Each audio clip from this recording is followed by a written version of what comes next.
আসসালামু আলাইকুম। আশা করি সকলে আল্লাহর রহমতে ভালো আছেন। আজ আমি আপনাদেরকে রেস্টুরেন্ট স্টাইলে ফ্রাইড মাসালা চিকেন তৈরি করে দেখাবো। এটা তৈরি করা খুবই সহজ, তবে সহজ হলেও অসম্ভব মজার হয়ে থাকে রেসিপিটা। আমার চ্যানেলে যারা নতুন আসছেন তারা প্লিজ রেসিপিটা ভালো লাগলে সাবস্ক্রাইব করে দিবেন। চলুন তাহলে রেসিপিটি দেখিয়ে দিই। এখানে আমি চিকেন নিয়েছি 1 কেজি। এটা ব্রয়লার চিকেন, আপনি আপনার পছন্দ মতো নিতে পারেন। আর এটাকে আমি রেগুলার কাট করে কেটেছি। প্রথমে দিয়ে দিচ্ছি হাফ টেবিল চামচ আন্দাজ লেবুর রস। এই রসটা দেওয়ার ফলে চিকেনটা সফট হবে। আর দিচ্ছি হাফ চা চামচ হলুদের গুঁড়া। চিকেনটাকে একটু হাত দিয়ে মাখিয়ে নিচ্ছি। এখন দিয়ে দিচ্ছি 1 চা চামচ লবণ। লবণটা দেওয়ার পর সুন্দর করে একটু মেখে নিতে হবে। চিকেনটাকে মেখে নিলাম। এখন আমি চুলাতে চলে যাচ্ছি। একটা প্যান বসিয়ে দিয়েছি চুলাতে, আর এখানে হাফ কাপ তেল দিয়ে দিচ্ছি। এটা রান্নার তেল। এখন আমি এই যে চিকেনটা মেখে রেখেছি ওটা দিয়ে দিচ্ছি একটা একটা করে। চুলার আঁচটা মিডিয়ামে আছে।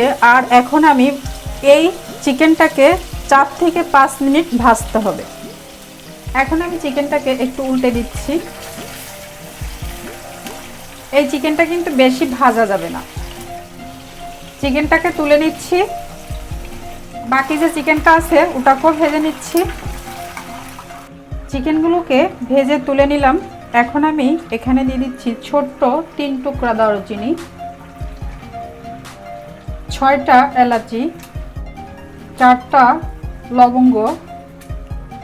এখন আমি দিয়ে দিচ্ছি এই যে 1 কাপ পেঁয়াজ কুচি করে রেখেছি ওটা। পেঁয়াজটাকে একটু নরম করে নিতে হবে। পেঁয়াজটা হালকা একটু নরম হয়েছে। এখন আমি দিব অন্য মশলা। 1 টেবিল চামচ রসুন বাটা, 1 টেবিল চামচ আদা বাটা। এখন এটাকে একটু আবারও এখানে ভেজে নিতে হবে 1 মিনিটের মতো। 1 মিনিট একটু ভুনে নিলাম। এখন আমি দিচ্ছি 2 টেবিল চামচ লাল মরিচ। এই মরিচটাতে বেশি ঝাল না, আপনার মরিচের ঝাল বেশি হলে 1.5 টেবিল চামচ দিতে পারেন। মরিচটা 20 সেকেন্ডের মতো একটু এভাবে তেলে ভুনে নেবেন। এখন দিয়ে দিচ্ছি হাফ কাপ টমেটো কুচি। এখানে দিচ্ছি 1 চিমটি পরিমাণ কালো গোলমরিচের গুঁড়া। আপনি চাইলে সাদাটাও ইউজ করতে পারেন।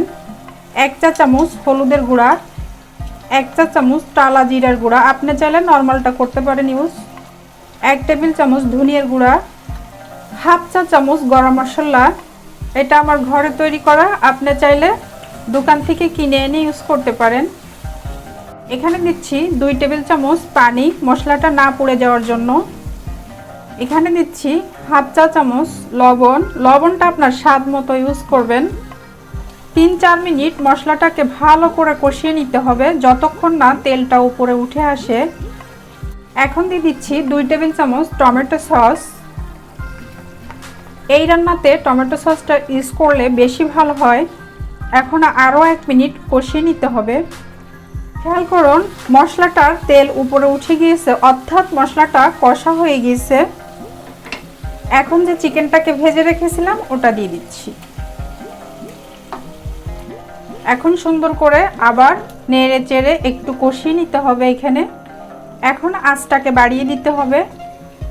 নেড়ে চেড়ে চিকেনটাকে এখন চুলোর আঁচটাকে মিডিয়াম টু লো করে দিচ্ছি আমি। এখন ঢাকনা দিয়ে দিচ্ছি। এটা দিলাম 5 মিনিটের জন্য।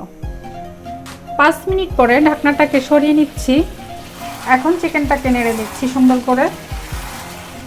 এখানে আমি হাফ কাপ পানি দিয়ে দিচ্ছি। এটা গরম পানি, এখানে গরম পানি দেওয়ার চেষ্টা করবেন। এখন চুলোর আঁচটা হাই করে দিতে হবে। এখন ঢাকনা দেওয়া যাবে না। এই চিকেনটা ভালো করে ফুটে উঠবে, একদমই টকবক টকবক করে ফুটবে। এভাবেই 6 মিনিট ধরে আমি ঢাকনা ছাড়া নেড়ে চেড়ে রান্না করেছি। যখন একটু ফুটে উঠেছে তখন আমি চুলোর আঁচটা মিডিয়াম করে দিয়েছি। এখানে আমি আরও কিছু জিনিস দিচ্ছি। 1 চিমটি পরিমাণ টালা জিরার গুঁড়া, 1 চিমটি পরিমাণ গরম মশলা, হাফ চা চামচ চিলি ফ্লেক্স, হাফ চা চামচ চিনি, এটা দিচ্ছি স্বাদের ব্যালেন্সের জন্য। সব কিছু মিক্স করে তারপরে আমি দুটো কাঁচামরিচ ছেড়ে দিলাম, এটা জাস্ট সুন্দরের জন্য। আর এখন আমি নেড়ে চেড়ে পরিবেশন করে নিব। তৈরি হয়ে গেল রেস্টুরেন্ট স্টাইল মাসালা চিকেন। এটা তৈরি করা একদমই কোনো কঠিন কিছু না, শুধু ঘরে কিছু মশলা থাকলেই তৈরি হয়ে যাবে। আর আমার রেসিপি দেখে যদি আপনারা ফলো করে তৈরি করেন, একদমই আমারটার মতোই হবে। ভালো লাগলে ভিডিওতে একটা লাইক দিয়ে দিবেন, আর নতুন যারা আসছেন প্লিজ একটু সাবস্ক্রাইব করে দিবেন। আল্লাহ হাফেজ।